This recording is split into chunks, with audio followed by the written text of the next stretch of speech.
We are learning to use our planning to guide our writing. We will be using our planning from yesterday to guide our writing today. I'm going to start my writing today by having a little sentence that introduces what I'm going to write about. This is my introductory sentence. Have you ever wondered what makes your room messy and what happens when it is messy? Today I will explain what I think. You need to come up with some sort of sentence similar to this that introduces the reader to what it is that you're going to be writing about. Now I'm going to start telling the reader what makes a room messy, what the causes are of a messy room. I'm going to start with this first idea here. An earthquake can make things fall down and break. Using my plan, I've written this idea next. A room might get messy if there is an earthquake and things fall down, break and make a mess everywhere.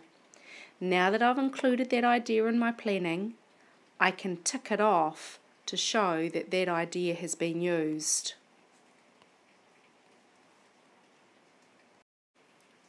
Now I'm going to look at the next idea in my plan to write about. This one here about a pillow fight. Here's what I wrote about my second idea for the causes of a messy room.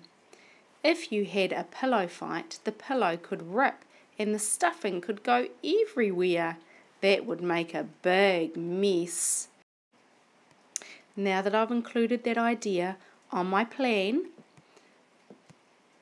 I need to tick off to show that that one has been included.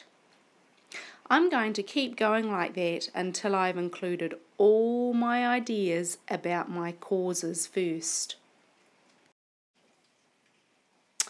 Now I've written about all 4 of my ideas about the causes of a messy room, and now I'm going to move on to writing about the effects.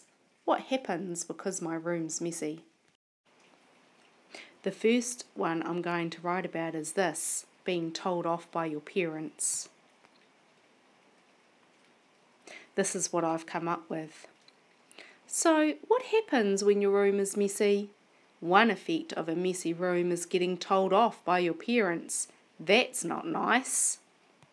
Now I go back to my plan and I tick off to show that I have included that idea in my story.